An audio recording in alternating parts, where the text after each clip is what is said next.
Hello, everyone. We're about to get started.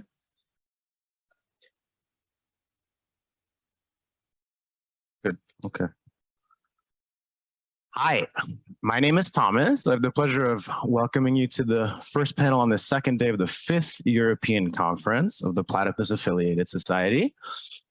The Platypus Affiliated Society, established in December 2006, organizes reading groups, public fora, research, and journalism focused on problems and tasks inherited from the old 1920s to 1930s, new 1960s to 1970s, and post-political 1980s to 1990s left for the possibilities of emancipatory politics today. Today, we are going to be talking about Solidarność, and I'll explain the panel a little bit, introduce our panelists. Let me start off by reading the panel prompt that we've given to our panelists. Thank you. Solidarność, or solidarity, emerged in Poland in 1980 as a movement for worker solidarity with self-governing shipyard unions. With the support of dissident Polish intellectuals at home and broad sections of the left abroad, Solidarność grew in strength and became a key participant in Polish reforms through the 80s and beyond. As such, it can appear as either a late expression of new left attempts to further the revolution, or as a prefiguration of the dissolution of the Soviet Union.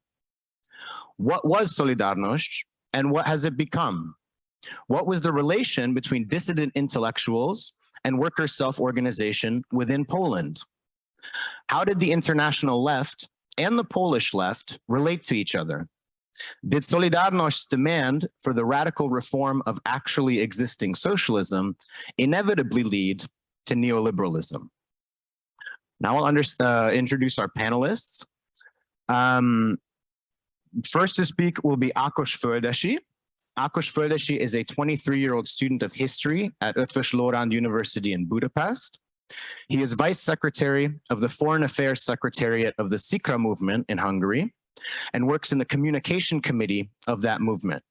He joined Szikra last year and participated in András Jámbor's successful campaign for parliament in 2022. To your right is Professor Bruno Drweski. He studies Eastern Europe. He's a militant syndicalist with the CGT, the General Confederation of Labor in France, as well as an anti-militarist with ARAC, the Republican Association of Former Combatants. He is in charge of the international relations of the National Association of Communists in France. And he is the author of Une solidarité qui a coûté cher, or A Solidarity Which Cost a Lot, a popular history of solidarity, which appeared in French and Poland. On my left here is Mateusz Wasilewski, a member of Platypus in London and born in Gdansk. And Victor is standing in for Marek Baylen, who unfortunately could not make it, but he will be reading his introductory remarks. Marek Baylen participated in the democratic opposition in Poland in the 1970s and 80s, particularly in Solidarność, for which he was imprisoned in 1981 to 82. He edited Krytyka, the first independent publication in post-war Poland. Since the 1990s, he has been a regular contributor and editor of Gazeta Wyborcza. The format will be that each of our speakers has about 10-12 minutes to give introductory remarks. After that, there will be about 2-3 minutes of responses, after which we will open it up to the audience for questions. Let me just get my timer. And I think just in the interest of keeping it smooth, Victor will read Marek's contribution first, and then we'll continue with the rest of the panel. Please go ahead.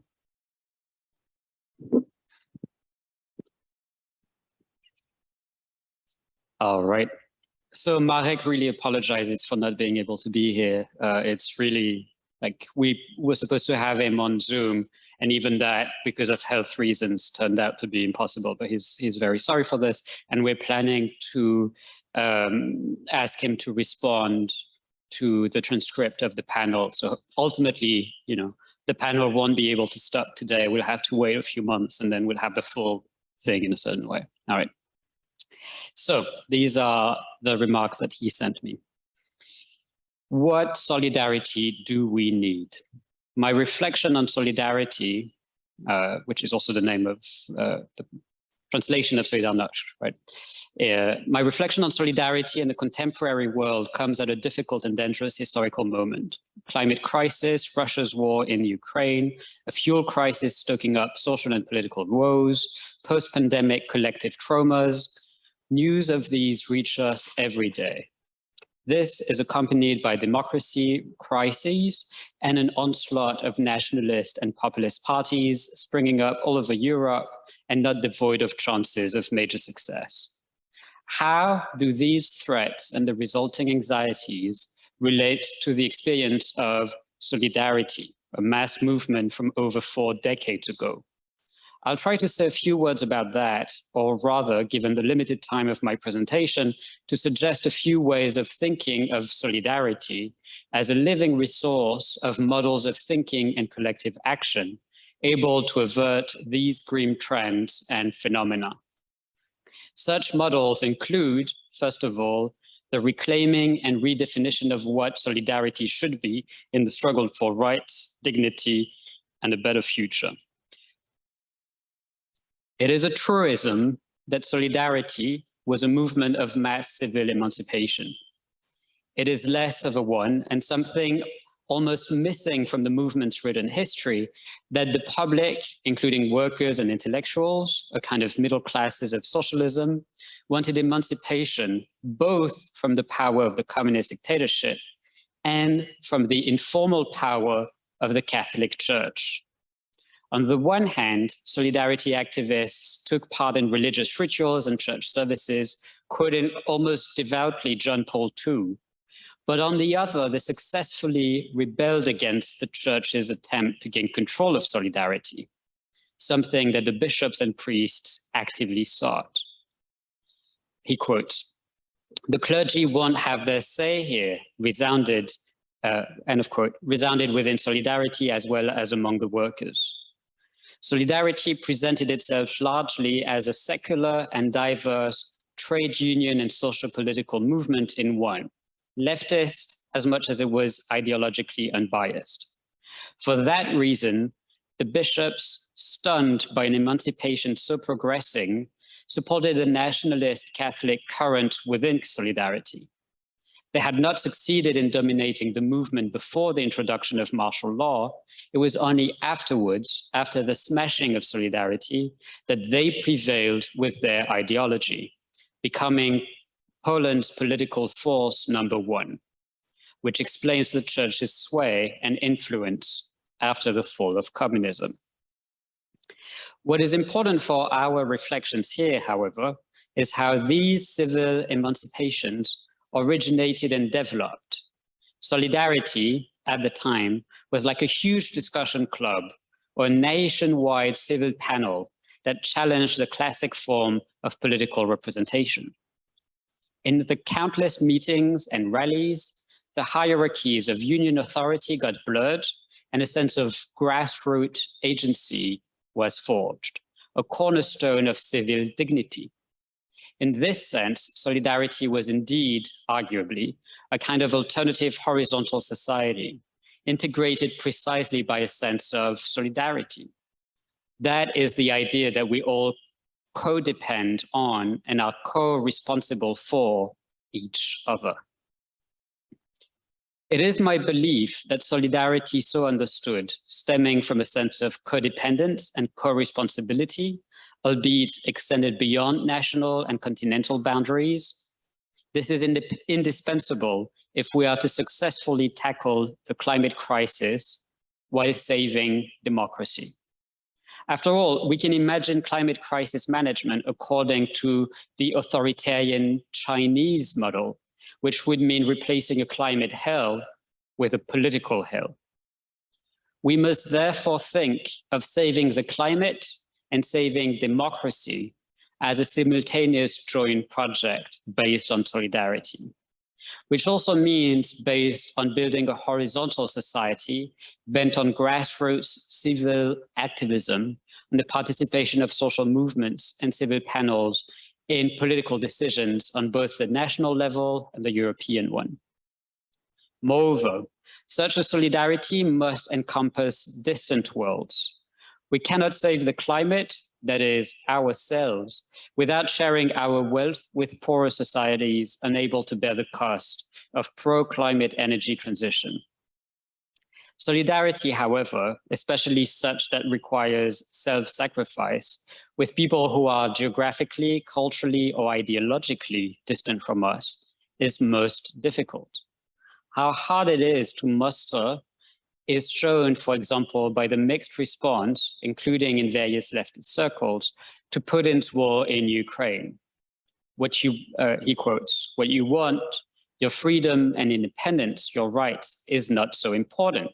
Yield to Putin to save our comfort," end of quote, can be heard from the West. In the context of these reactions, as much colonial as motivated by fear of Russia or mistrust of the West, let us remember the radically different, the message to the working people of Eastern Europe, which was adopted by acclamation at Solidarity's first National Congress in September 1981. The message called on workers in the entire Soviet bloc to fight for their rights, eliciting serious teeth grinding and angry responses from authorities in Poland, Moscow, and the other satellite states.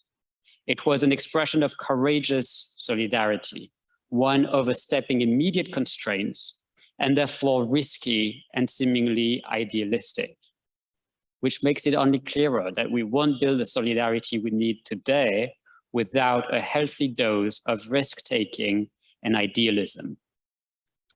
On one score, solidarity failed, just as patriarchal democracy in general kept failing for decades. I mean, women's rights. Most Solidarity members, whatever their ideological hue, tended to agree with the Communist Party and the Catholic Church that the woman's place is at home. At the same time, women, always strongly present in the union's actions and strikes, were partaking in emancipation processes too. Exemplars of female commitment conveyed by collective memory resulted in numerous mass protests, such as the women's strike, which demanded abortion rights, women's rights, and asserted a general human right to liberty and dignity.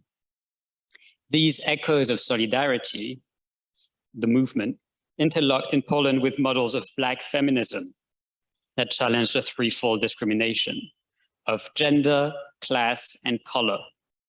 At the same time, this Black feminism, represented by the likes of Bell Hooks or Audre Lorde, invited both men and members of the middle and upper classes to join in the struggle. An important feature of the Polish women's revolt, I consider this fusion of two attitudes of solidarity, that developed by the Solidarity movement and that expressed by Black feminism, as something extraordinarily precious and promising. It demonstrates that we have at hand a universal trove of ideas and tools of action.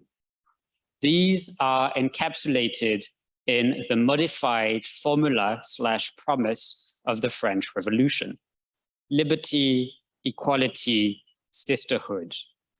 Because it is precisely feminist imagination, enriching local traditions of solidarity, that provides the most encouraging tools in our double struggle for strengthening democracy and saving the climate.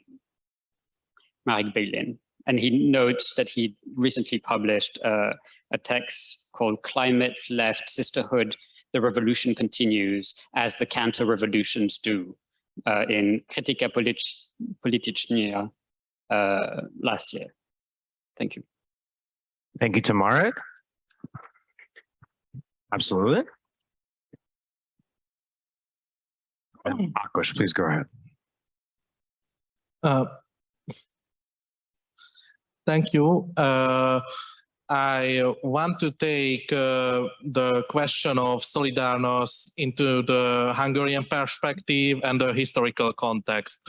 The Polish-Hungarian relations always were friendly because a romantic national legend about the Polish-Hungarian friendship and the most, I think the most important thing before I speak to the Solidarity is the Hungarian Revolution of 1856. Originally, this organized to the protest to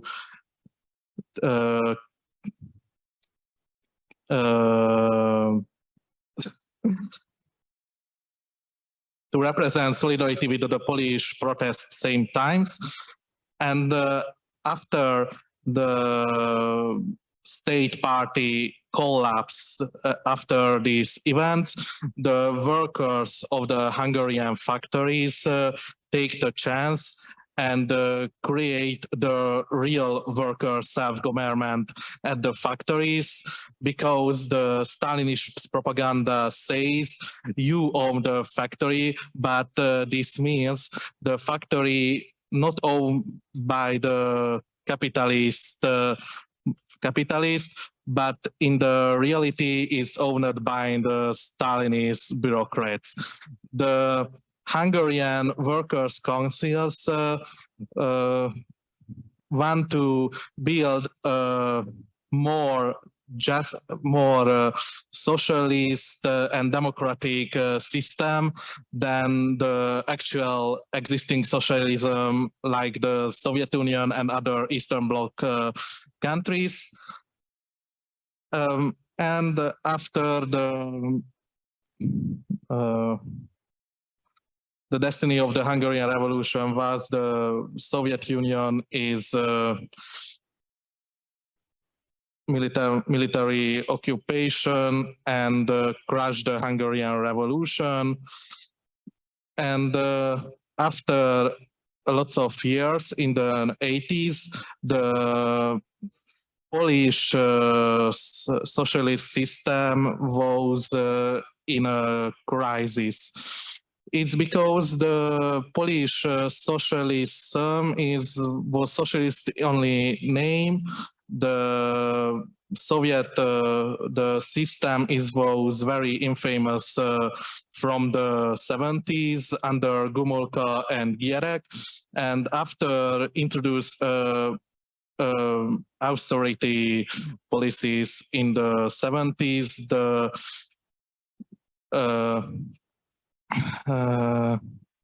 Lenin ship factory at Gans, the workers of Lenin ship factory at Gans organized themselves and create the Solidarity trade union, which was independent from the official state, official trade unions of the Polish United Workers' Party.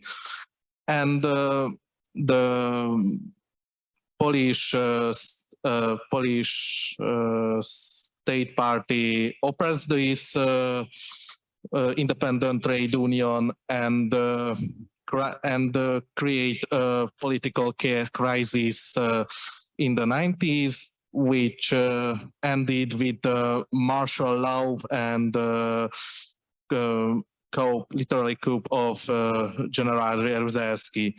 But the Polish Solidarność, the workers self-organizing, which independent from the state, was this is set example to the Hungarian workers movement and the 80s.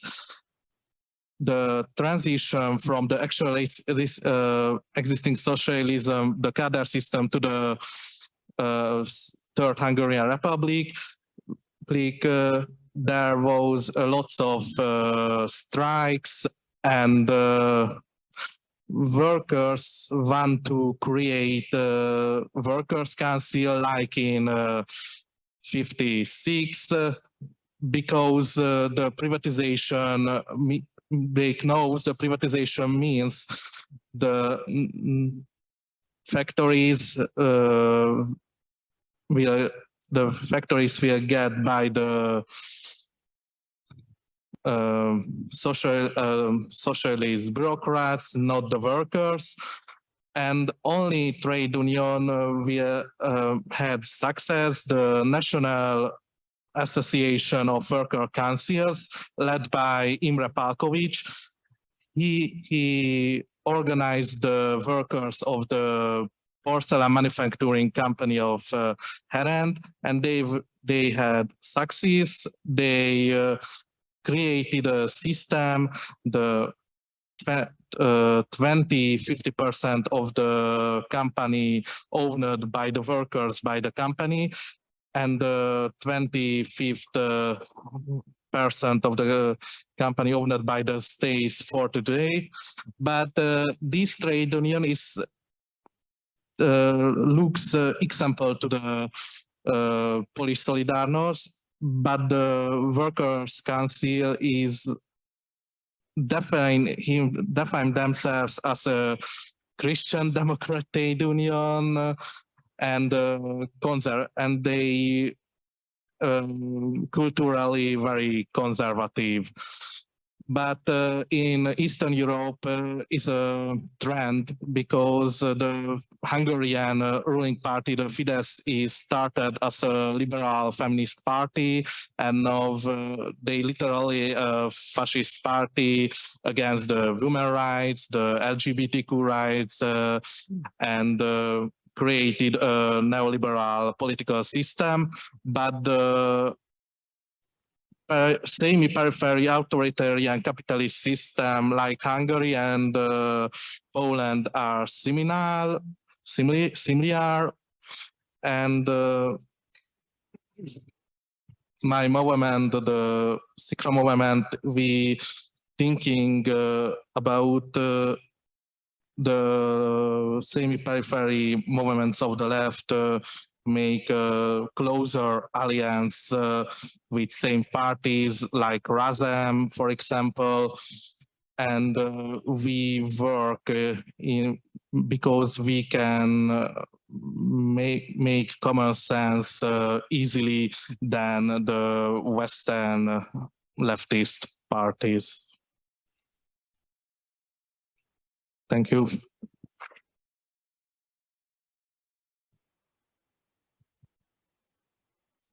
Thank you, Ákos. Thank you to have invited me for this panel, and I would like to be brief. I don't know if I will manage to do it, because it's a quite complicated question anyway, because we have to understand historical ground before Solidarność appeared, and the main focus now is you have two definitions of Solidarność. You have the positive one, which is tending to present and to see Solidarność as a democratic movement aiming at the improvement of the social situation and eventually the socialism.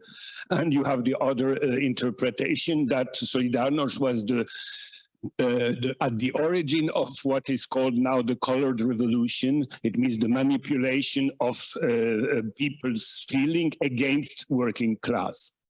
And that's the basic question.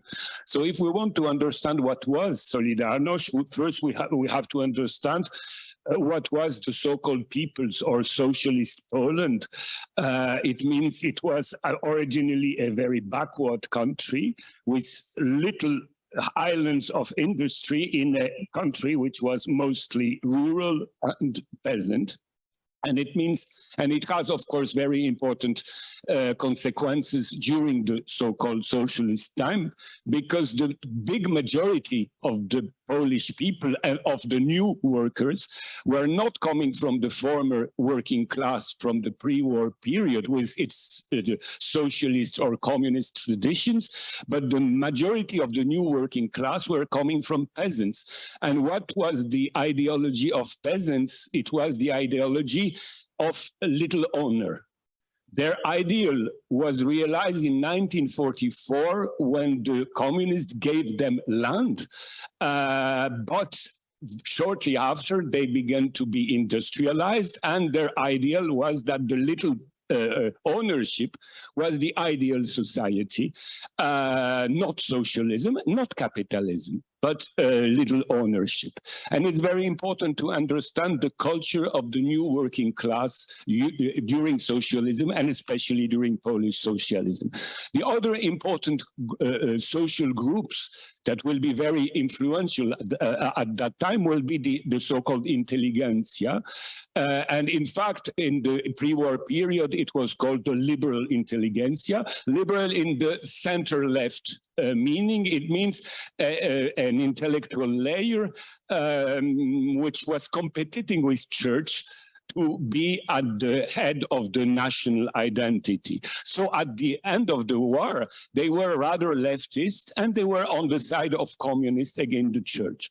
But they were very westernized, and their ideal were always much more oriented toward, let's say, a Western elite than, of course, toward Soviet and Russian elite. And that's something important. The second thing we have to understand is that whatever we think about real socialism, it was a system which I call social paternalism.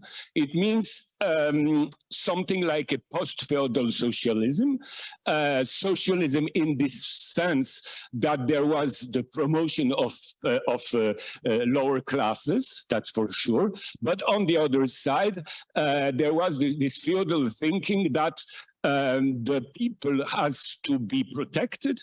But on the other side, in the same time, they have, in exchange of this protection, to accept the power without controlling the power. And this created a situation in which workers in Poland, in socialist Poland, they didn't know what was class struggle because they had no capitalists at the head of their industry. They had states which was protecting their social conditions, for sure, but on the same time, that didn't give them power to control economy and politics. And that's quite important. And we have to understand this situation, because if we do not understand that, we do not understand what happened in 1980. It means when the socialism began to enter crisis all over the world, but especially, of course, in Poland. And with the strike, we had the massive strike we had in 1980, created a mass movement, which was very contradictory, because what we can find in this mass movement, even before the birth of the Solidarność, because we have first to know that in the summer of 1980, we had strike, but we hadn't still Solidarność. Solidarność appeared 2 months later. So we had first the strike movement, which was a spontaneous striking movement. And out of this movement, we had the organization of Solidarność. So what was the ideals, let's say, of the striking people in 1980? It was a mixture of everything, because it was a mixture of some, I would say, self-managed socialist ideals, of rebirth of national feeling that would be very quickly recuperated by the church under what I call ethno-nationalism. We had a crisis, an economical crisis, which was the result of the debt trap in which Poland fell due to its loan taken out from the West. Because at the Gierek time, all the time in the socialist world, we had this theory after the Second World War that the Eastern Bloc must not develop too strong relation with the West, because as the capitalism is going toward crisis, it would import crisis in the East and destroy socialism. And that's the reason why in the 50s, in the 60s, communist leaders were waiting for this crisis in the West. But this crisis didn't happen. And in the 70s, Gierek began to be pragmatic because he's told, no, we are waiting for crisis and revolution in the West, and it's not happening. Let's get loan from the West because the West is not going to have crisis. And he took the loan, but he took the loan at the very moment when the crisis appeared in the West. Because at the mid-70s, you had the first crisis, as you know, and important, in fact, debt who was payable at the end of the 70s. So that's one aspect of the things we have to know. And this was mixed with the fact that in the 70s, the new leadership of the Communist Party in Poland was pragmatic. He ceased to, to make a political propaganda, ideological propaganda, and its main legitimacy was we are defending, we are promoting the national interest of Poland, and the geostrategical interest of Poland is to develop a consumer society. So let's take loan from the West and let's people be happy with consumer way of living. And in the same time, we have to be in the Soviet bloc because our enemy is Western Germany that doesn't recognize the Oder-Neisse border and the Western Polish border. So because of that, we need to have the support of our Eastern brother, which means Soviet Union. But the problem was that in the 70s, Western Germany began to recognize the border of Poland. And then a lot of Polish people say, no, why Germany is not anymore an enemy, so why should we be with Soviet Union against an enemy which is not anymore an enemy, or is supposed not to be anymore an enemy? There's also one aspect is who we have to take into account is that the new working class I was talking about was also concentrated in new cities, and especially in Baltic cities, in Gdańsk, in Szczecin, in Gdynia, not only, but mostly. And these cities had, they were ports. And it is very important because we have to know that the neighbor of Polish ports are Sweden. And, in the 70s, it was quite easy for Poles to go to Sweden because you didn't have to have visa for Sweden. Sweden, Austria, and Finland were the only Western countries where Poles could go, and West Berlin, excuse me, where Poles could go without visa. So it was very easy, and not quite easy anyway, for Poles to go to Sweden. And, Sweden was at that time something that looked like a society where you could be socialist with the advantage of capitalism. Of course, it's not anymore the case, but at that time you had this image that, in Sweden it's good. You have social conditions of the West, of the East, and you have political freedom of the West. So it was 2 minutes. So okay, so I have to be quick. So let's say that Solidarność was a mass movement of 10 million people, but it made a lot of error. And because it was, as you can imagine, a movement of 10 million with a lot of contradiction. And at the end of 1981, Solidarność was not so popular as at the beginning. And it explains why the martial law was technically a success, because it definitively destroyed Solidarność as a mass movement. I mean, Solidarność will never recover.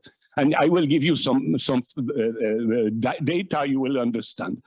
Solidarność had 10 million people. When Solidarność was crushed by the martial law, the Solidarność movement ceased to be a mass movement, but became a tiny illegal organization depending on Western funds from reformist unions and from CIA. Let's be frank. And Solidarność never recovered. What happened in 1984 when the regime created the new unions, and in the new unions pro-regime, you had 7 million members. So it means that out of 12 million people belonging to the so-called socialized economy, you had 5 million who didn't join the new unions, but you had 7 million who joined. And the same situation you had in 1989. When Solidarność came to power, the OPZZ, the former pro-regime union, I'm just finishing, the pro-regime union lost 2 million. They had 7 million, they had 5 million, but Solidarność recovered only 2 million. So out of the 10 million they had 10 years earlier, they recovered 2 million. It means 20% of their first force. And they arrived to power with that. And I finish on that. If you look at the so-called roundtable decision of 1989, it was not neoliberalism that was promised to the Poles. What was promised was the democratization in a society which was already under neoliberal policies, because the neoliberal policies in Poland didn't begin in 1989, but began in 1988 with the Rakowski government, who introduced privatization. And it's important that a lot of people from very different origins voted for Solidarność against the government, because the government was introducing neoliberal policies. And I will give you a very important tiny example. It means in the, I finished two sentences. In the polling bureaus of the secret police, of the army, and of the Ministry of Foreign Affairs, Solidarność get more vote than the average national level. So I mean, they were not suicidal people. I mean, if security state police vote for the opposition, they don't vote for the opposition to have suicide. They vote for the opposition because they know that the government is introducing a policy they don't accept. So. And I finished up the last sentence. The left in the Communist Party felt betrayed by its leadership in the same time as the left in Solidarność felt betrayed by its leadership. And there was, and the roundtable of 1989, it's in fact an alliance of neoliberals within the party apparatus, with neoliberal within the Solidarność, and backed with Western powers influence under Reagan and the Western world. Okay. Thank you very much. That's great. Thank you.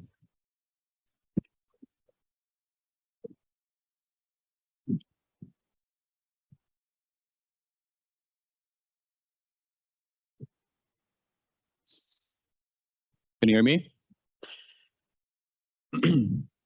I was born exactly a decade after the fall of communism in Gdańsk, about 10 minutes drive from Vladimir Lenin's shipyard, where most of the strikes that led to the formation of Solidarność took place.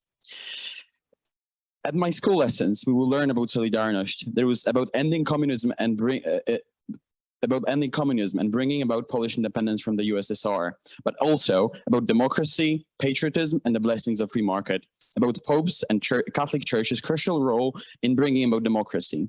In the European Solidarity Center, an entire room is dedicated to the role of the Church and includes the papal limousine in which the St. John Paul had toured Gdańsk in the 80s. The leftist project of freedom and even Solidarność social demands had largely evaporated from the collective consciousness as well as from the leftist memory. I must therefore ask the question, what is the legacy of Solidarność and where did the movement come from?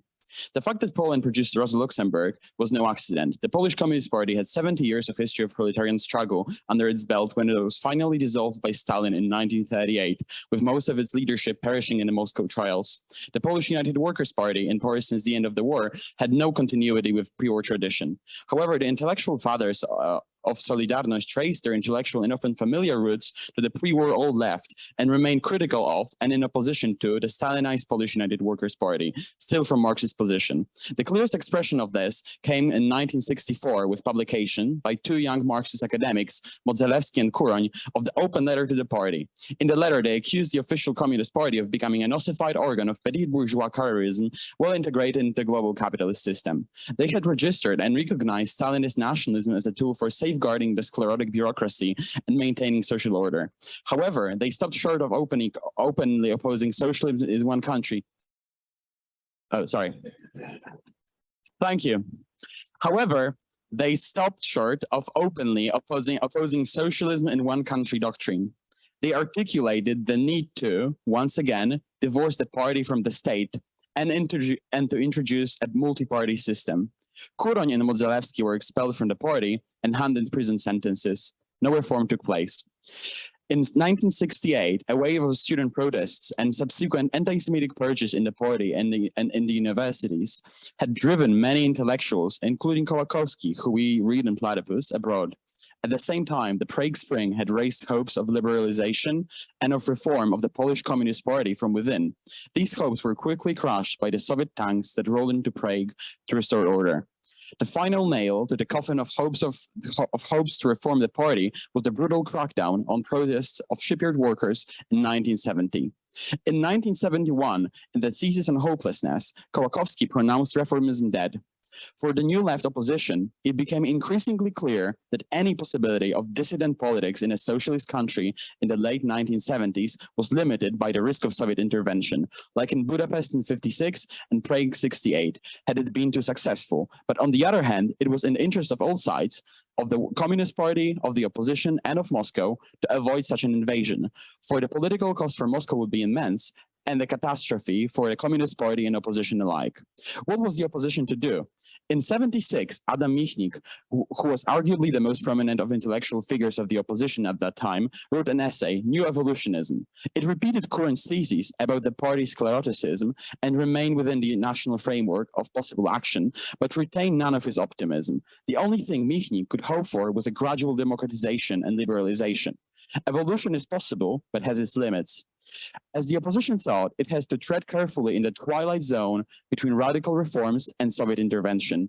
To this end, a Committee for Defense of Workers was established, a precursor to Solidarność, the post-political left. The intellectuals that went on to support the shipyard unions and Solidarność were therefore resigned to the impossibility of transforming either party or the state.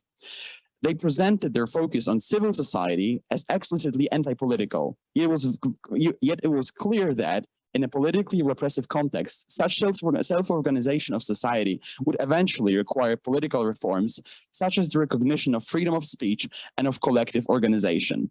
In trying to follow and support workers' self-organization, however, these intellectuals were overtaken by reality. To quote Adam Michnik from 1980, "We were very uneasy about the situation in Gdańsk, where they seemed to have some pretty wild ideas. The wildest idea was the one of independent and self-governing trade unions could be formed. Kuroń knew this was impossible in a communist system. I also knew it was impossible, and that's why I was supposed to go to Gdańsk to explain to them that it was senseless to insist on such a demand. Since I was known and rather liked there, perhaps I might have convinced them. Fortunately, I was arrested. I couldn't go to Gdańsk and convince them, and so Solidarity was created. It was good they arrested Jacek and me, because we probably could have shown them that Solidarity simply had no right to exist. We knew that independent, self-governing trade unions were impossible in a communist system, but the workers didn't know. That's how Solidarity arose, without us and against us, although we always considered it to be our, so Committee for Defense of the Workers' child, an illegitimate one, you might say.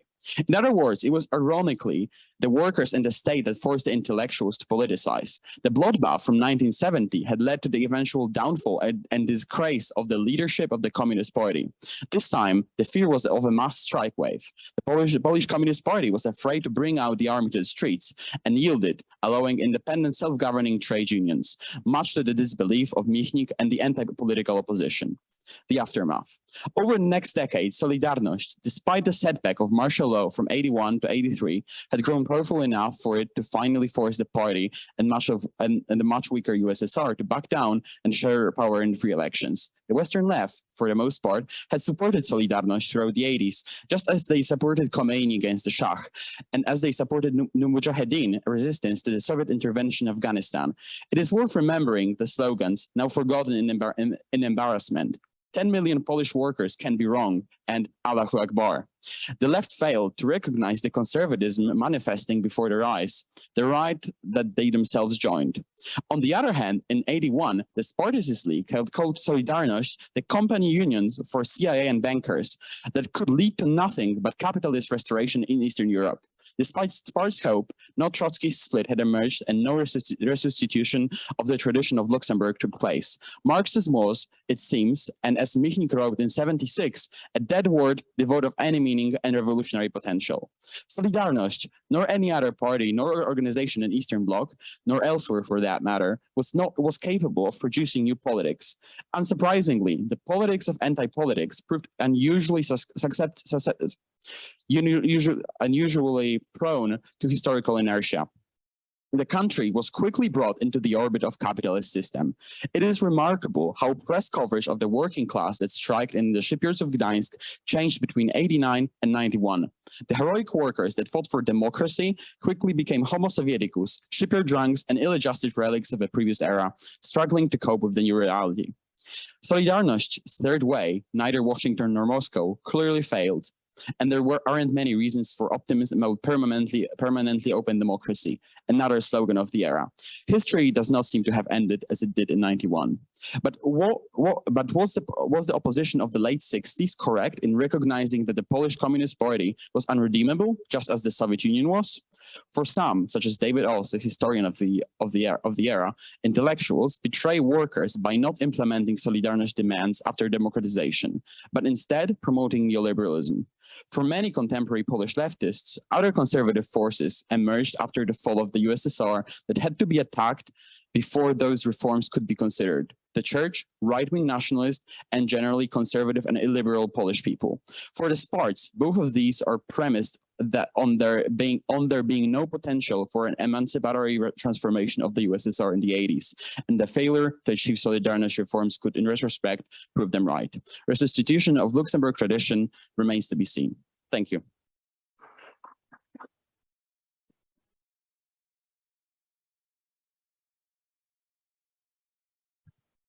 Thanks, everyone. Now we will have a round of responses. So feel free to respond to anything that you found interesting in the other speakers' comments. Ákos, please go ahead. It's about 2 or 3 minutes, yeah?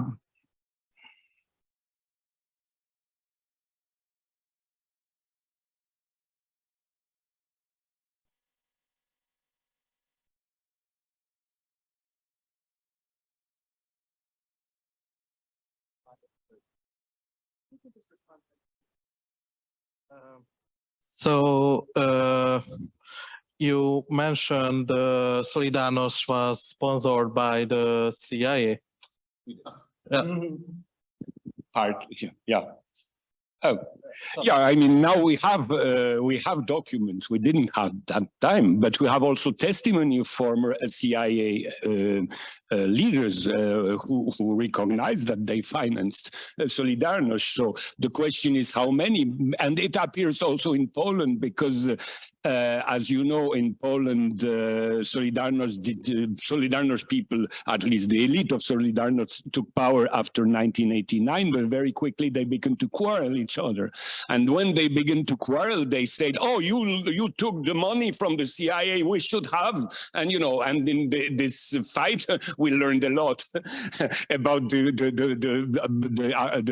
money from the CIA. But let's say the money of the CIA was not officially from the CIA. It went through the AFL-CIO to the French or German trade unions, but of course not communist trade union, but anti-communist trade union, and then going to Poland to finance Solidarność, which was at that time an organization of about 40,000, 50,000 people, not anymore, of course, 10 million people. But it was a very, you know, it was a very good, for some people, organization materially, because it was not always the case, because I had contact with people of Solidarność in little towns which were fighting for their ideal, but not having any money and being subject to repression. But on the same time, when they arrived to Warsaw, and so like people in Warsaw were living, it was at that time in 1980, in the 1980s, it was much more. It was better to have a book printed in the illegal system. It gave more money in dollar than to have the book printed in the official state system. Because it was, you know, the 80s in Poland was a strange moment because you have the martial law in certain way, but on the other side, for example, at the Warsaw University, you had table with Solidarność literature, and you know, the police couldn't go in the university. So you had spaces of freedom. Bruno, but would you mind responding to either the Yeah, so I mean, international history of the 60s? The money in this book, I explained how many money went to Solidarność from CIA, United States, and other organizations like the Japanese trade union, German trade union. Well, we can speak about the money later. I'm wondering if you have any responses to the other presentations. Yeah, yeah, I mean, I agree with the presentation.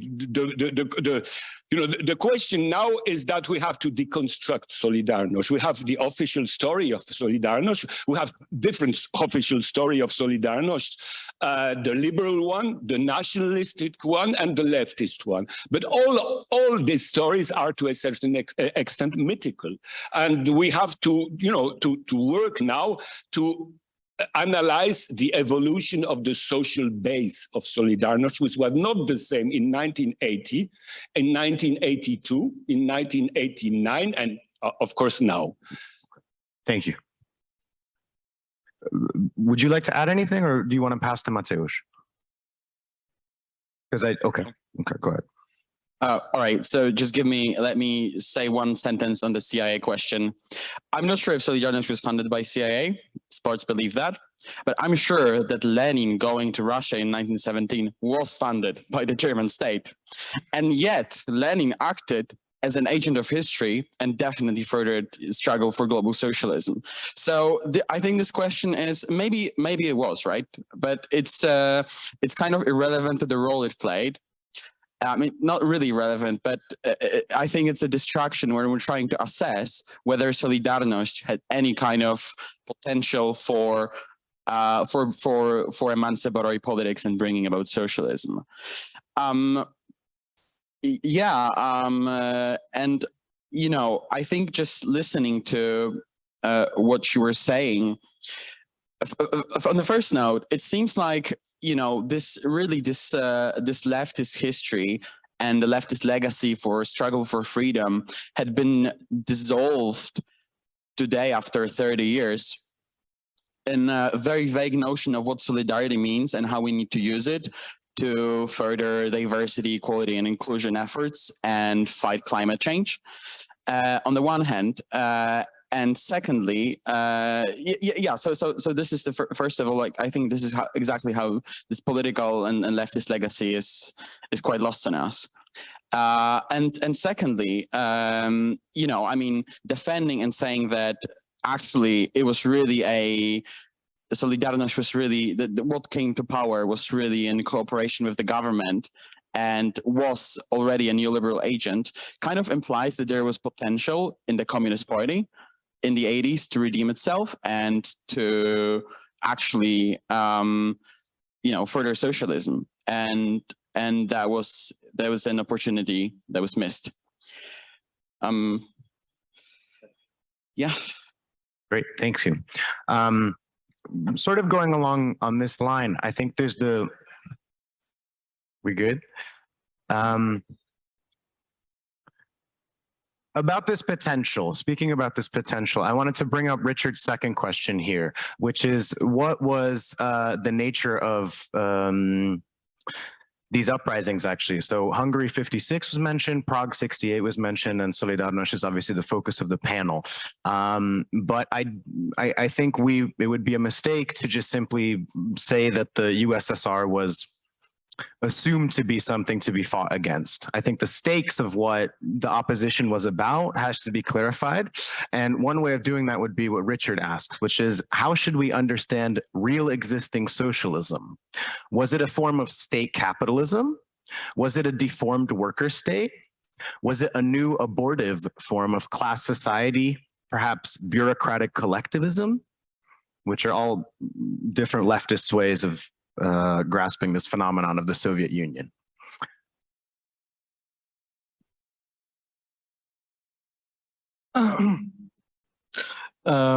according to the Hungarian Kadarist propaganda, the revolution of 56 was a counter-revolutionary uprising prepared by the ex-Hungarian Nazis and Horthists, but in reality it was a mass movement. And in other chance, the Hungarian state is literally collapsed sometimes, and the workers and the peasant councils take the local authorities. There was a shameful moment of the Hungarian Revolution. It was the massacre at the Köztársaság Square, which was the casus belli, the Soviet intervention. But I don't think so. This narrative is meet the reality. The state propaganda is uses this to make this all is was a bad thing, but the actually existing socialism is I don't like this definition, but I don't think these systems was state capitalism. The state capitalism, I think, is another definition, like the war economies at the World War I. I call this system state socialism because the capitalist private property not exist. These systems only state property. This is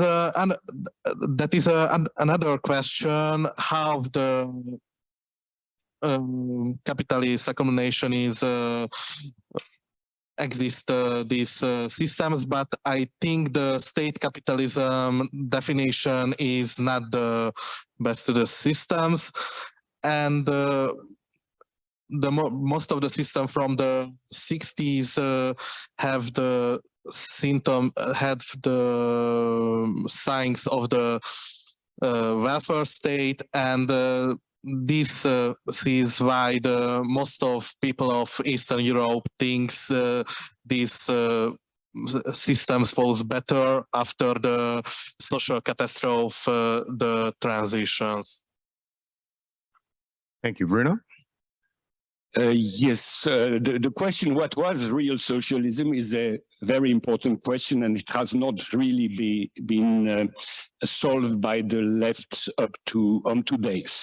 I would say that the Marxists were very well in analyzing class struggle in capitalist world or in feudal society, but they were very bad analyzing class struggle within socialist society, because what happened in 1989 and 1991 is the emergence of social classes, new social classes.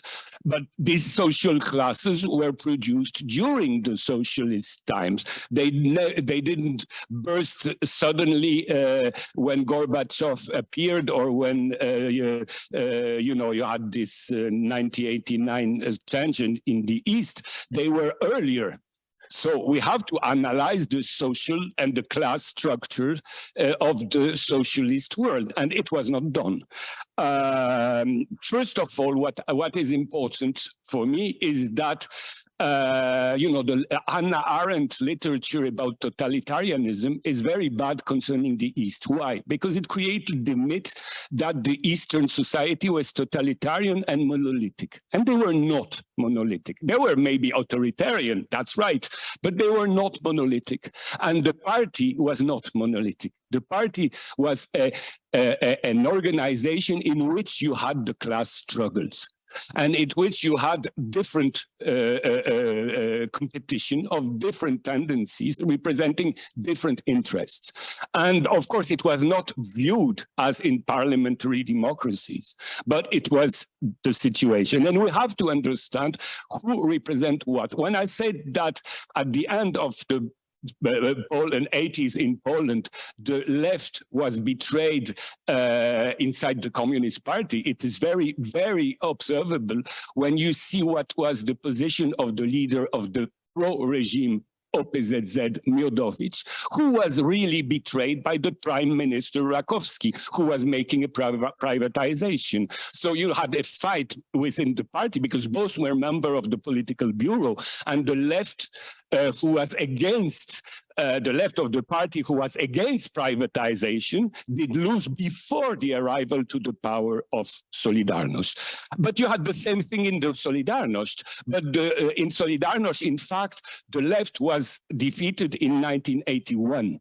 At the end, just before the martial law. And that's why when I told about CIA in Poland in the 80s, you know, it's not one day, it's all over the 80s that,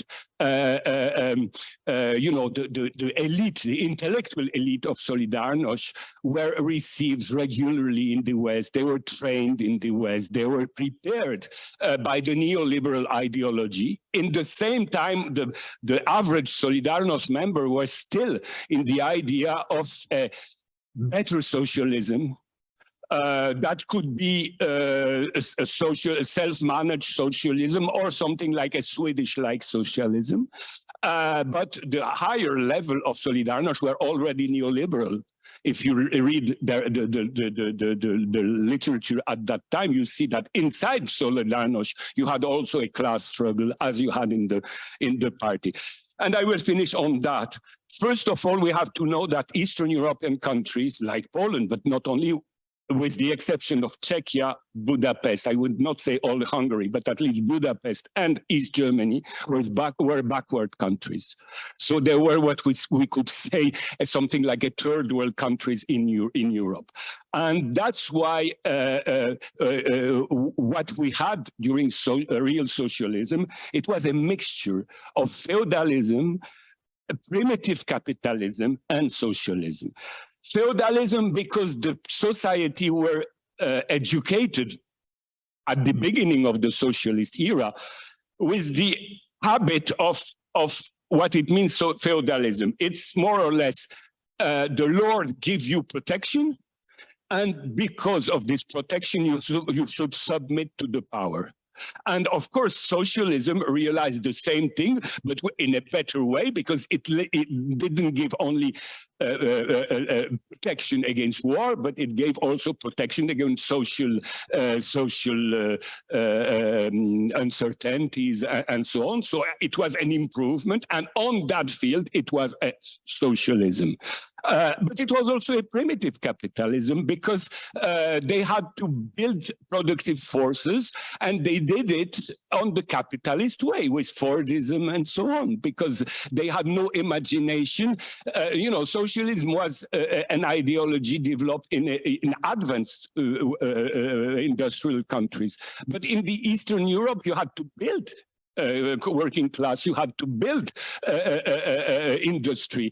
And how to do it? You could do it only like the capitalists did, because this was the only experience that was realized. I mean, only the capitalists did industrialize in 1945 in Poland or in 1917 in Russia.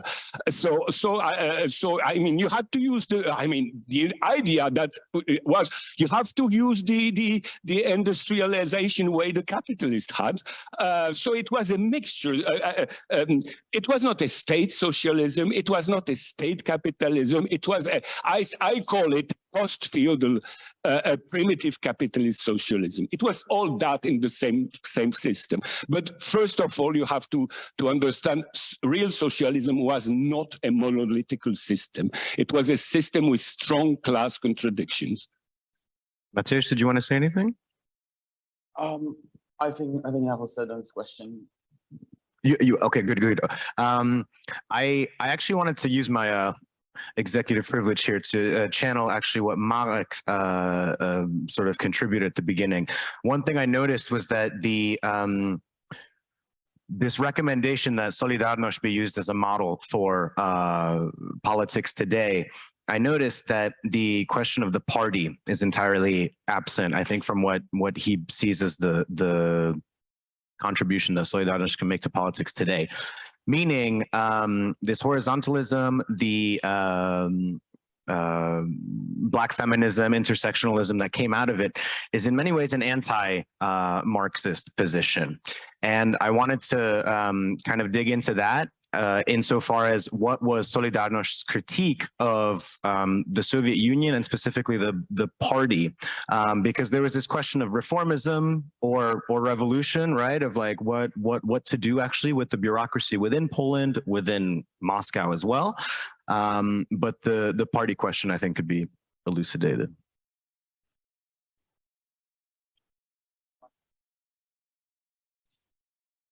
Well, so Solidarność is a model for politics today. Well, today we've had the teaching by Jakub on prefigurative politics. And, you know, Solidarność was certainly an exercise in this kind of prefigurative thinking about organizing beyond party, not only partially for tactical reasons, for, you know, a legal party was not possible in Poland in the 80s, but also it's quite evident in writings by Hungarian Georg Konrad, as well, and in Václav Havel's writing and in writings by Polish oppositionists, that, you know, to be free is to behave as if you were free, right? That this is the first step of this kind of liberation. So I think that you know, the fact that Solidarność was trying to imagine and conjure up this third way of politics, which would be beyond party, beyond the old oppressive structures, and instead in this post-political form, already contained seeds of you know, later anti-Marxism, I think. It's yeah, so in this sense, of course, that we can think of Solidarność as a model for acting today, but I think the question is, will this acting bring us any closer to socialism?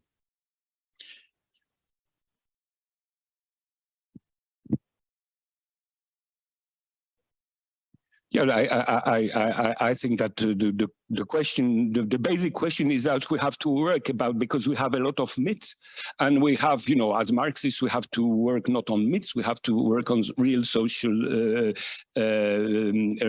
relation, and not only Poland, but all Eastern Bloc has never been analyzed on a Marxist point of view.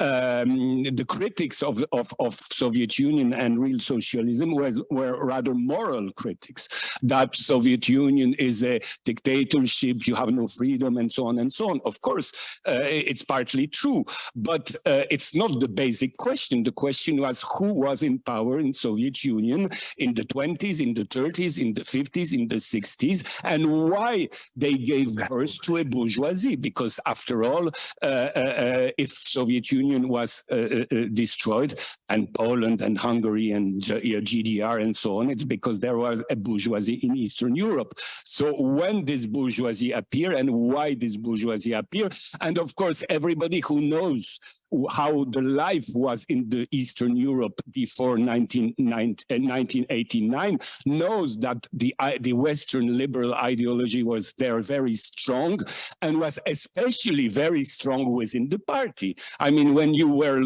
talking with party leaders, I mean, they were privately, some of them were already liberals, convinced that the market is better than the state, that the planned economy is not good, and that social inequality is the normal trend of any society, and that equality is something very bad, and so on and so on. And you know, you had that private conversation with the same man that was going after at the party reunion, and you know, like a Christian in the church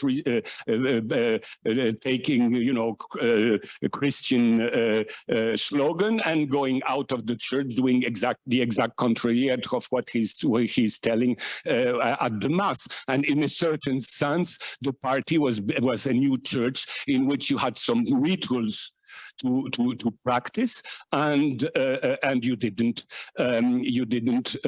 practice. And what is important, of course, to know is that when the workers protested in Poland, all in Eastern Europe, all over the real socialism, they never asked for privatization. They never asked for capitalism.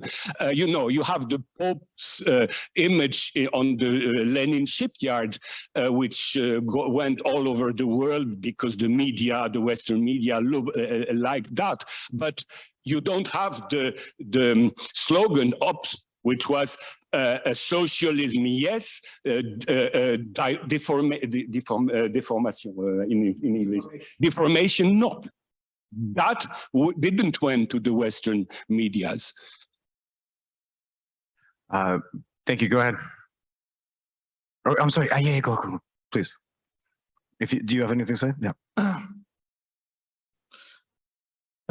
So there is a joke in the 70s and 80s. You can meet lots of more neoliberal economists at the Karl Marx University of Budapest than Chicago University.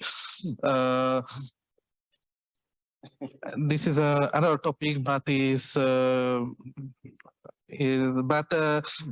fall of the Eastern Bloc is not come from the masses. It comes from the state bureaucrats at the high level. They think they can become more rich in the capitalist system than the current system, and they don't want to keep these systems alive. And I think this is ironic, but if you see the most of the points of the striking workers at the Soviet Union and the Eastern Bloc, sometimes they want capitalism and workers self-organizing, right to the strike, and trade union and independent trade unions.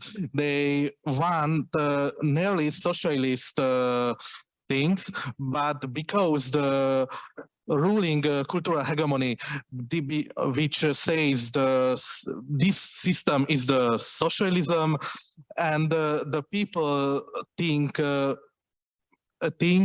if this socialism and the capitalism is the enemy, they associate the true workers' health welfare state with the capitalist system, not the actual existing socialism.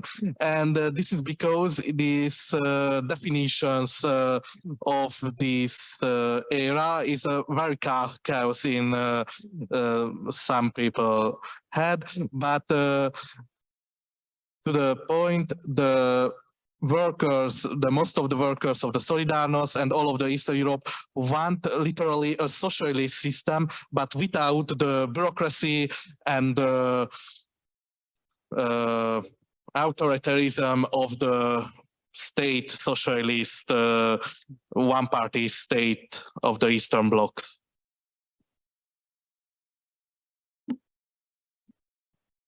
Hello?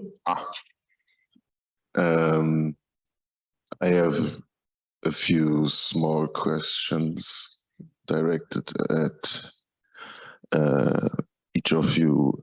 I'm sorry I didn't get the name of the panelists in red. Bruno? Okay, good. So to Bruno, I have, first of all, the question if you see any connection between what you called the ideology prevalent in the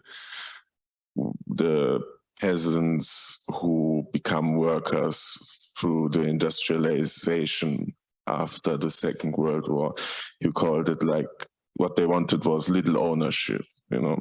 And so do you see any connection between that and then the prevalence of the idea of worker self-management in the 1980s? And the second question also to you would be, as far as I can tell, in the 20th century, people who called themselves Marxists did write massive literature on Eastern Europe, and at least they had the, how do you say, they wanted to show a Marxist scientific analysis of Eastern Europe. If they called themselves either Maoist, Trotskyist, Marxist, Leninist, whatever, each of them had their analysis. And why were these inadequate? You know, why were they inadequate? And the last question would be more general to the panel. I didn't quite get what all of you said on the point of the possibility of reforming the ruling parties, if there ever was one. I didn't quite get what you talked about there.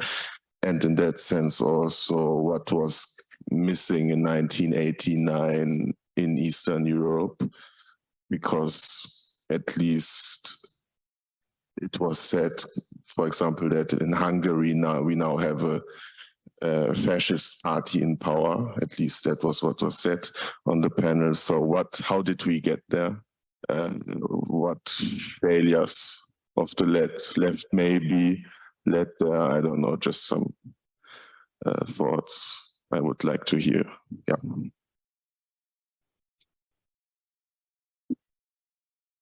Yes, so the question of peasants and little ownership is very important, because Poland was the exception in Eastern Europe, as you maybe know, because it was the only country where the agriculture in its large majority was never collectivized, and you had two very important things in Poland. You had that in other socialist countries under the form of so-called black market, but in Poland it was much more obvious. You had first what is called the peasant workers. It means people who were owners of their land in the countryside and in the same time were working in the factories as workers. And of course, the consciousness, the political consciousness of such a man who is on a certain sense an owner, and on the other part of the day is a normal worker working for, state enterprise, is something schizophrenical. And it created, of course, this schizophrenia on the level of the whole society. So that's one thing. The second thing is, of course, that one thing that for sure the real socialism realized was the massive social promotions of a large part of the masses, and especially after 1945 of the youth. So you had a large part of people who were coming from very, very poor areas, promoted suddenly after the Second World War to very high functions in the states, in the factories, and so on, because these were backward countries and you had no bourgeoisie, not a lot, and a lot of them were killed during the Second World War when it was, especially in Poland. So because of that, you had people who were coming from poor peasants, and in 5 years they began, let's say, director of an enterprise. In 5 years, you can imagine what is the big change I don't speak about the economical consequence of that, because in 5 years you don't really know how to manage an industry when you are a little peasant earlier. But that's another aspect of the thing. And these people, you cannot suppose that they became communist, in fact, because they were party members, because the party gave them social promotion, but they never carried on a class struggle, a working class struggle. So they became a leader out of nothing. But the situation in the 70s, 80s evolved, because whatever you think about social, real socialism, it was a system where the ownership was state-owned. It means what? It means that the difference with capitalism, you cannot give this to your children. You are the director of a factory, but your child goes to the normal school, to the normal university, and after he has to look for work as every people there. Of course, you have social relations, so you help him to have a better work at the end of the university, but you cannot give him the power you have. So liberalism arrived, neoliberalism arrived at the good time for them, because the second generation, they told, if I become the owner of this factory, my son will be the owner of this factory. I say my son because, of course, we have to deal with a traditional society in which, of course, women are supposed to be equal. But if you have a son and if you have a daughter, you want your property go to your son. And that's the Catholic aspect of the thing.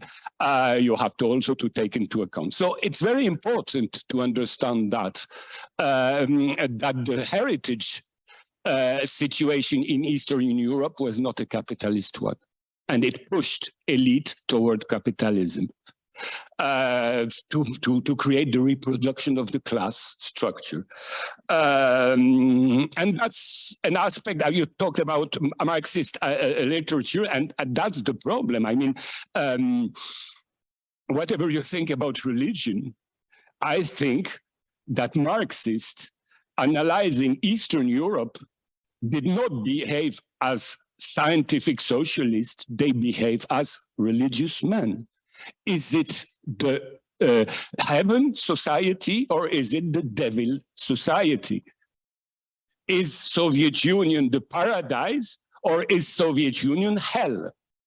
It was not a social analysis, it was a religious analysis. And that's what we have to work on now. Thank you.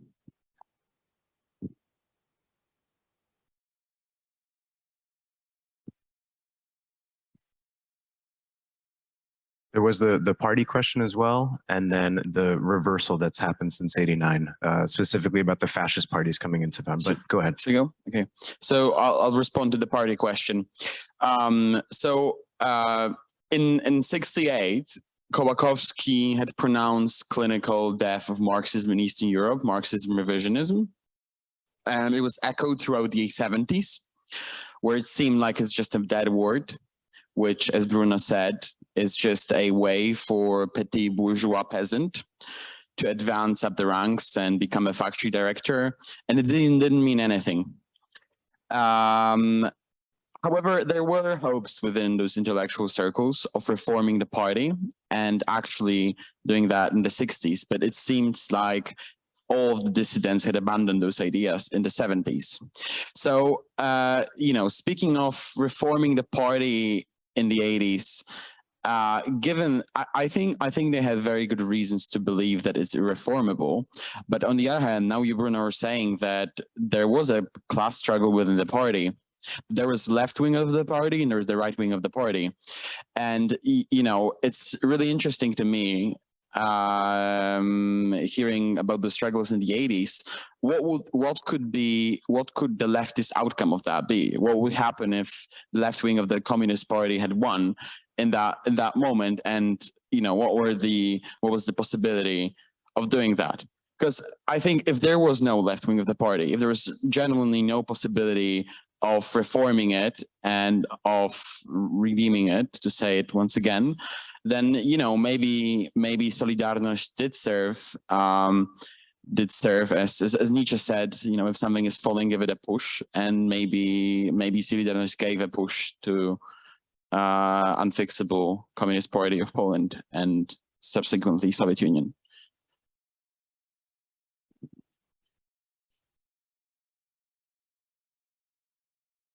Okay.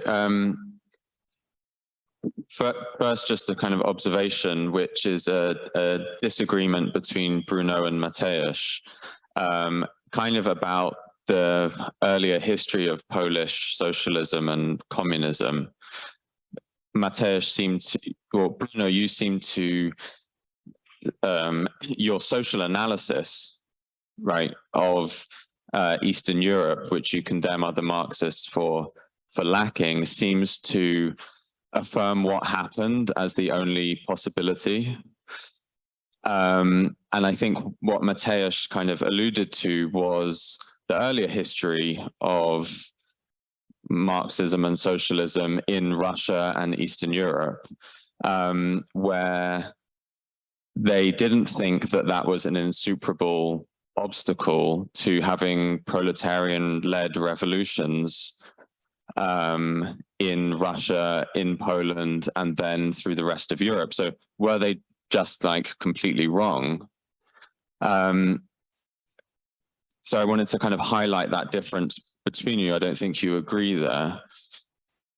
And obviously the Polish Communist Party has its own like sordid history in the 1920s and 30s before 1945. But the question I wanted to ask is, I wanted to get the comrade from Hungary and Bruno to respond to something Mateusz mentioned, which is about the perspective of Western leftists on Solidarność in the 1980s. And Mateusz compared the slogan, 10 million Polish workers can't be wrong, to the slogan, Allahu Akbar. And said that people now forget this in embarrassment on the left. So, I mean, basically the question is, were Western leftists who supported Solidarność, like unlike the Spartacist League or Orthodox Trotskyists, were they completely wrong or were they right? And you know, do they remember that well today, or are they embarrassed about it, and why? That's for both Bruno and the comrade from Hungary. Thank you.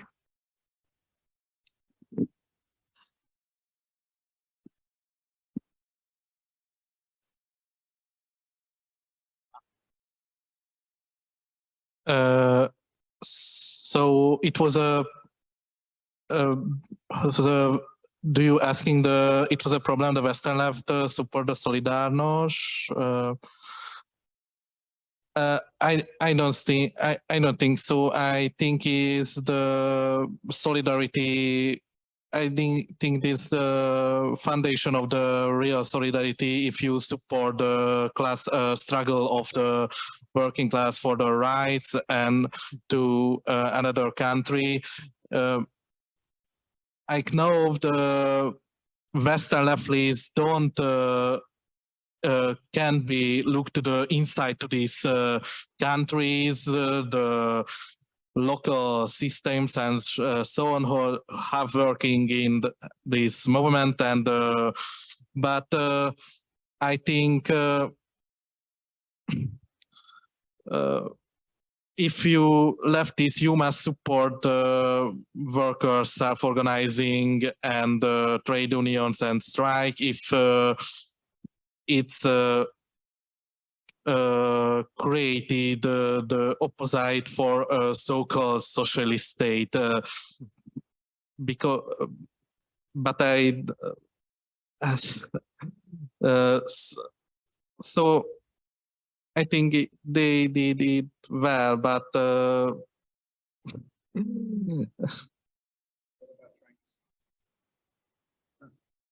what about not remembering the slogans from the 80s? Like the Allahu Akbar and well, yeah.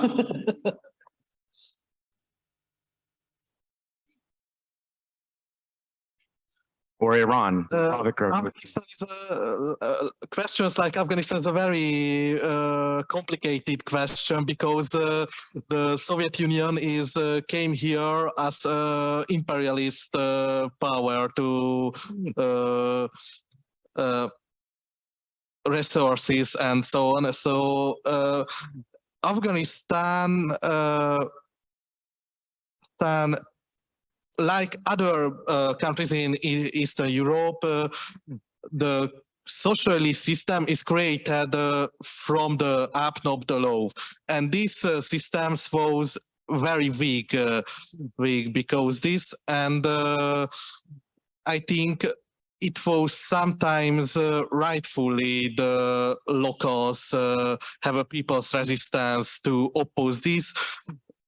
But the United States and China like the potential to defeat the Soviet in Afghanistan and support the Mujahideen. But this is not the same Mujahideen like the Taliban later years. And I think it's not a problem, and is not suppress these slogans. Nobody looked the whole side of these stories after they don't know, we know. But if there is a smaller country and attacked by the bigger imperialist superpower, I think there is a justice on the side of the local resistance. Bruno, please. Yes, so concerning the early history of socialism, it's of course very important, but I would say that, of course, it depends on country, but basically the former, let's say, socialists or communists were a very tiny group comparing with the whole society and the social promotion of the whole society. So, I mean, the former socialists or communists after 1945 were only few members in a sea of new members, and that's very important. What I remark in Poland, what is important, what is interesting at least, is the fact that the only two areas in Poland where you had factories before the war, the strong factories, it means Upper Silesia, Dąbrowa, and Łódź, this region were always passive after the Second World War, every time when the new working class was taking the street in 1956, in 1970, in 1980. I mean, I would say that the old working class didn't fight for the party, but couldn't join very enthusiastically the new working class. There was something like a memory of the fact that capitalism is wrong, and there is something opportunistic in this anti-communist movement. But in the same time, we cannot support a party which is not really working class as it was earlier. And this aspect has to be, of course, studied. Concerning Western left, and of course it's Western left, we have always to remember that 85% of humankind is in the South. And what is important for the future of humankind is not the West, but the South, basically speaking. If we are leftist and Democrat, we have to think about that. Because, you know, Solidarność was not popular anywhere in the Southern world. It was only in the Western world. But it was in the Western world, in the Trotskyists or in the Social Democrats, not in communist parties, which were quite strong at that time in Italy, in France, in Greece, in Spain, in Portugal, at least. And it's important, but of course the pro-Solidarność movements were really, of course, deceived after 1989. And the anti-Solidarność one, it means the communists, were ashamed after 1989. So really, at the end of the day, both left became unproductive. concerning real socialism after 1989, the former communist one or the communist one, and the former, let's say, social democrat or Trotskyist one. And that's very important. In fact, in the history of socialism, you have one exception, not really completely finished, but anyway, that has to be taken into account. Trotsky was told about degenerate socialism. Of course, this definition is interesting, but it's not a real definition, because what means degenerate socialism? Is it socialism or not? The only one who was clear on that, even whatever you think about that, was Mao Zedong. There is a class struggle within the party, and you have to launch a cultural revolution to destroy the bourgeoisie inside the party. Whatever you think about the cultural revolution, it's the only moment in the real socialism where you had an attempt to destroy the bourgeoisie inside the party, and especially during what we forgot, the Shanghai Commune in 1967, which was an attempt to recreate the Paris Commune in Asia. And it has to be known, because this aspect of the history of real socialism is important, because it means that somewhere in the world, whatever we think what happened later, there was an attempt to ideologically accept the fact that there is class struggle within the party and within socialism. But apart from China, you have no country in the East or in the West where the idea of class struggle within socialism exists. And this led to the situation, the present situation, where the left is in crisis, because whatever we think now, people ask us, so what did you did in the East? Was it socialism or not? And explain us what did happen. And we don't know how to answer. What was the Eastern socialism? I mean, I'm not talking about individual. I'm talking as a movement, as a social movement, and it's very important. Up till the moment we don't answer to that, we will not progress. Thank you, Jared. Yeah, thanks to all the panelists. So I wanted to make a comment about these ostensible CIA funding of Solidarność and segue into a question about timeline generally. So I think it was starting in the late 1981 is when the Spartacist League published on, accusing the AFL-CIO of being a front for CIA money going to Solidarność, right? And it was around the same time that they essentially, called out Solidarność for having, slogans like, calling for national salvation, calling in the IMF, right? So like these openly sort of counter-revolutionary positions. So I was going to actually direct this question to Professor Drweski regarding when you say that, there were sort of two phases, right, of Solidarność, and there was one that was solidly defeated by martial law, right? So I'm thinking about this, right? You have, this mass movement of 10 million people defeated by martial law. Now, martial law isn't something that is unique to Stalinist deformed worker state or whatever you want to call it, right? This is something that, this kind of political repression is potentially, anyone in sort of a Bonapartist state could be up against. So insofar as the early Solidarność movement had a kernel of something that was, potentially politically revolutionary in it, right? What lessons can we take from that? How can we keep, such a movement from meeting the same demise, right? Of sort of a Bonapartist crushing, right?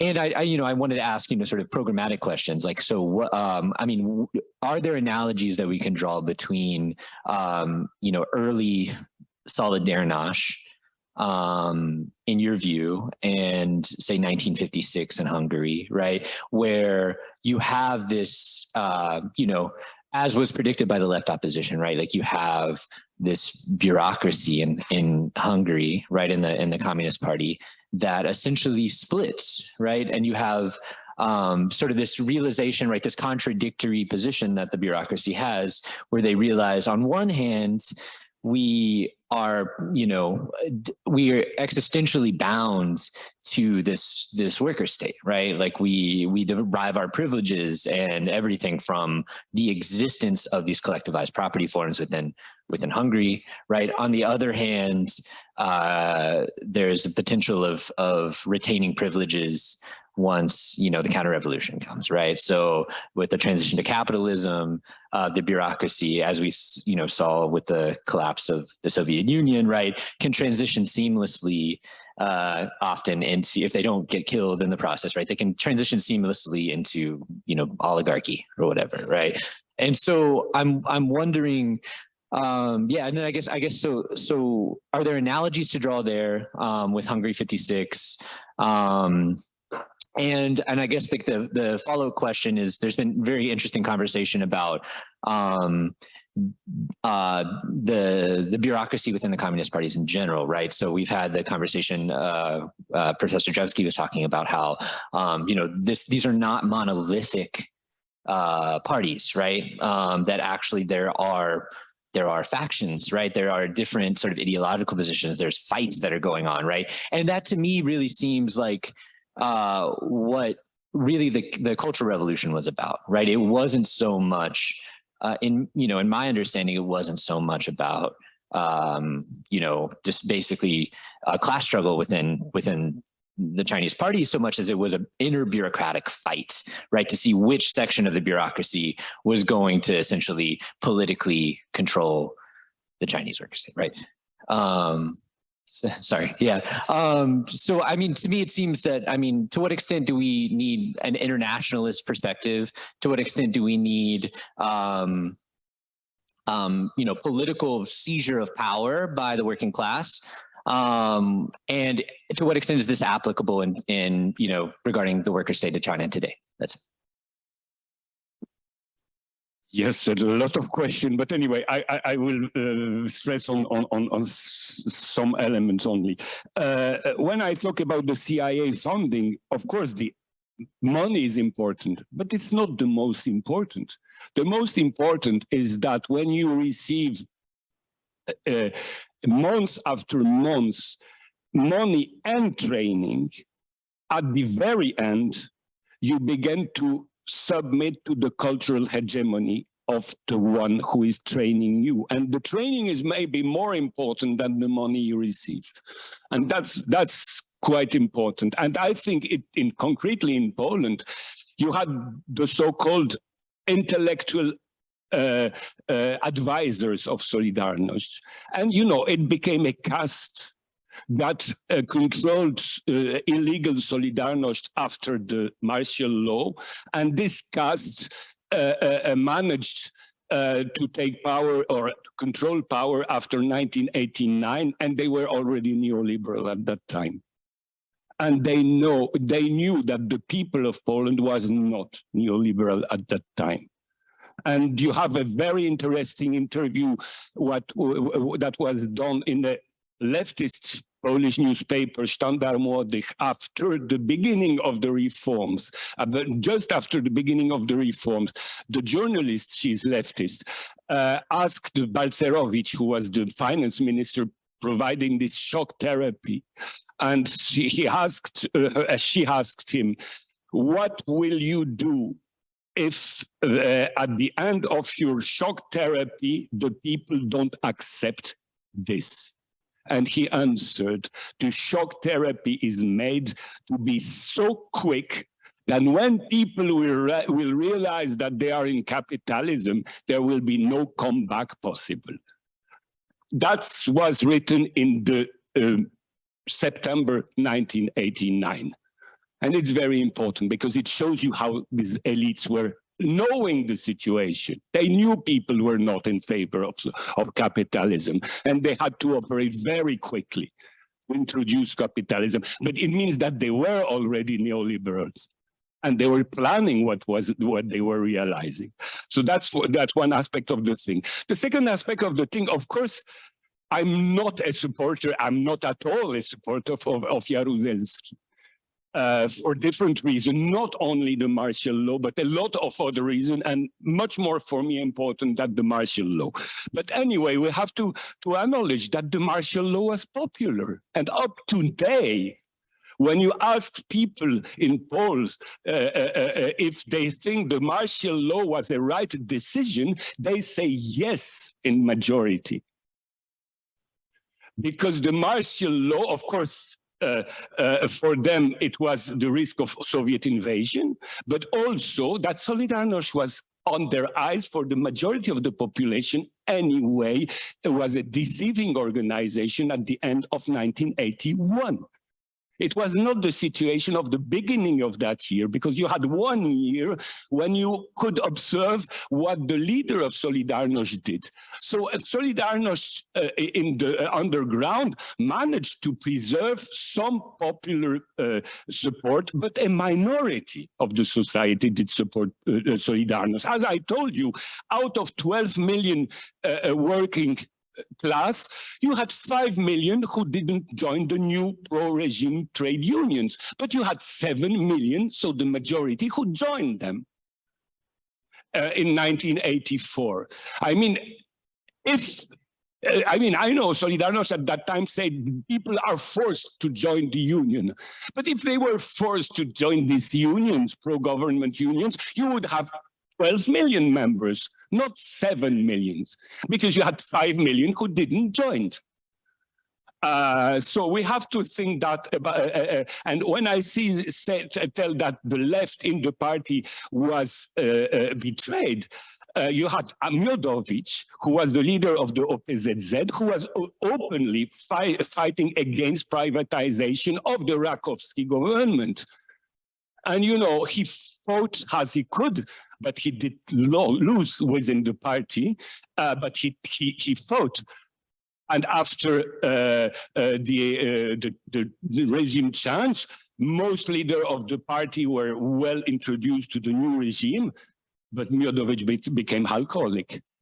I mean, it's a form of suicide. You know, he was so deceived that he left politics, and, you know, he became alcoholic and died in complete, you know, complete psychological depression.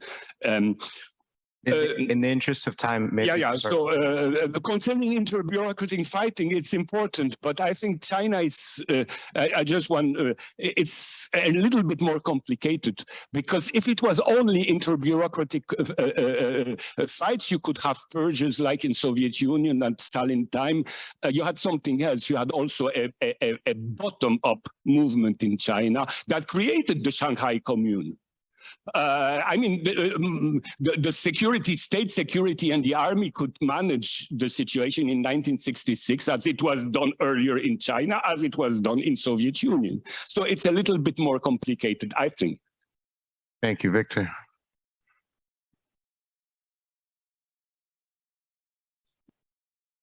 Thanks. So Bruno mentioned how by the 80s, or even the 70s, the Polish Communist Party was like a church that you would go to and then, you know, do the opposite back home and think the opposite at home. And at the same time that Western leftists were also relating to the Eastern Bloc in religious terms, you know, is this heaven on earth or is this hell on earth?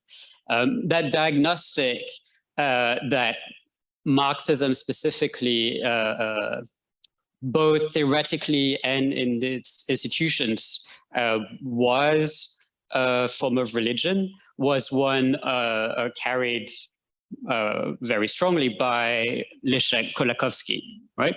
From the start, at first through a sort of ironic and humoristic description of the Polish Communist Party and Polish intellectual life through the prism of biblical tales. But also in his history of Marxism, he basically argues, once he had already become an anti-Marxist, he argues that Marxism was actually really just a form of Christian heresy. And therefore,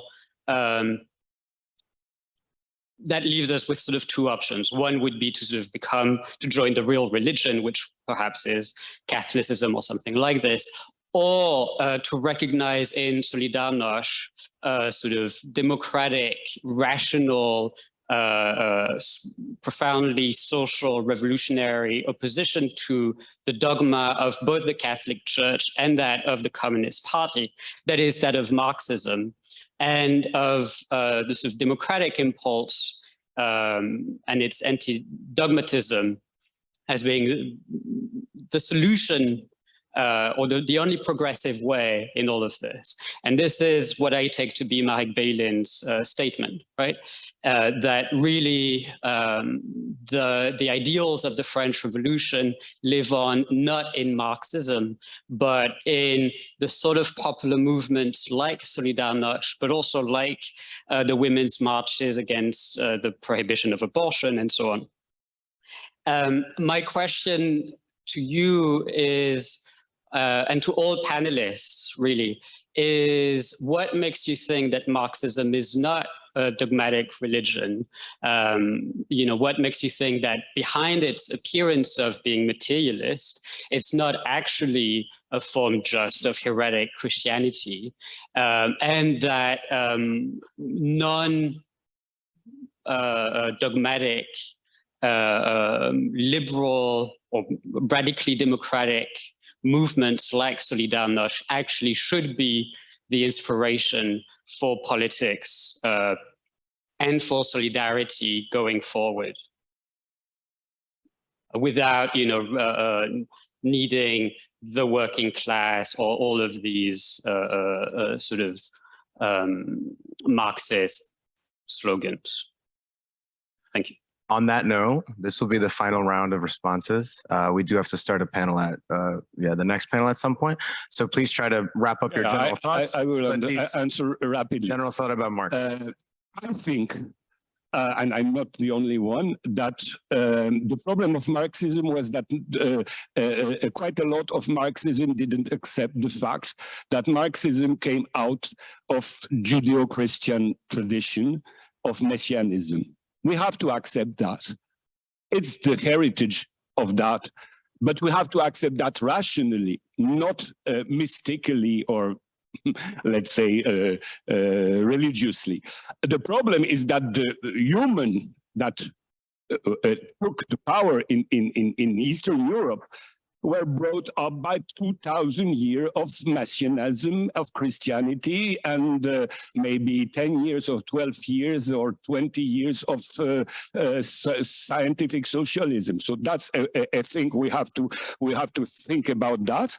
The real Marxist, the real existing Marxist, there is a thinker, conservative thinker, but knowing very well Marxism in Russia, who is Berdayev.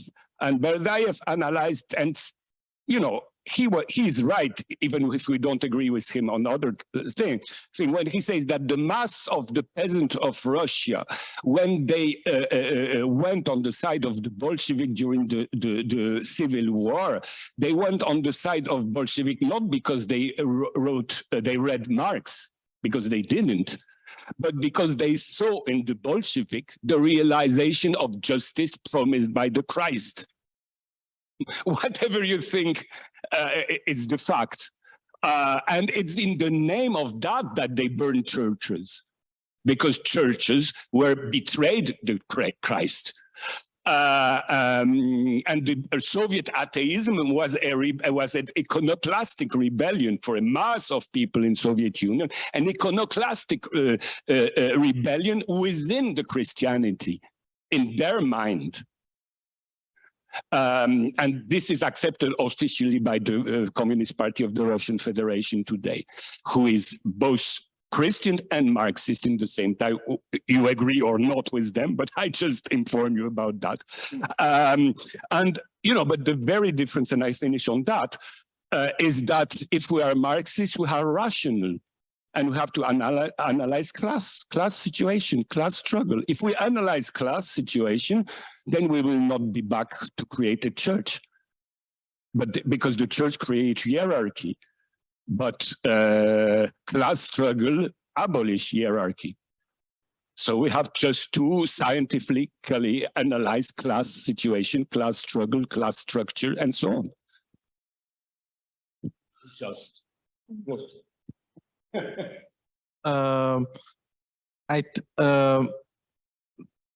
I think like now this concept to create a church without God, create a communist God, it came from the early Soviet theorists Lunarcharsky and Bogdanov. They proposed to this conception to Lenin, who don't give a damn for this, but after later years, the Stalinism created this dogmatism, which became ruling at Eastern Europe. And this is to create a personality cult and vulgarize the theory and make them books which is look like the Bible and so on. This is not only the Marxism is not a dogmatic. The Marxism is change like the ages and the eras of the capitalism, and this is which the party becomes a place of rituals and so on. It is came from the Stalinist tradition and lack of the democratization, because all decision came from the Politburo and the Central Committee, known for the Party Congress, which became like a ceremonial rite. And the Catholic Church came from because Poland and all of Eastern Europe, the new communist regime suppressed the church because they followed the example of the Soviets. And if the anti-clergy campaigns not come from below, this come from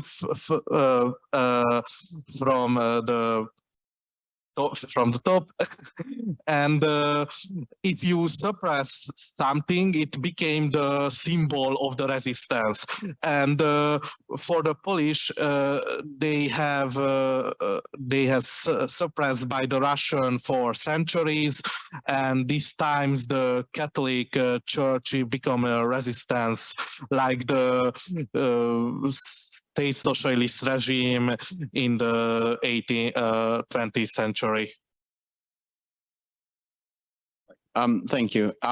So on the note of messianistic Marxism, there definitely is this current, right? One is reminded of Benjamin and of the need to redeem history. So there definitely is this, pseudo-Christian current going somewhere underneath. But I think what makes Marxism different than just a degenerate form of Christianity with no God is, at least it's what it used to make, is the promise that, the utopia or the socialism, whatever, so, is not on the other side, is not unattainable, and is not a spiritual, ideological, something we should strive for, like the Occupy was striving for a perfect society, but that it's based on the assumption that it's actually possible to realize. Because if it's not, then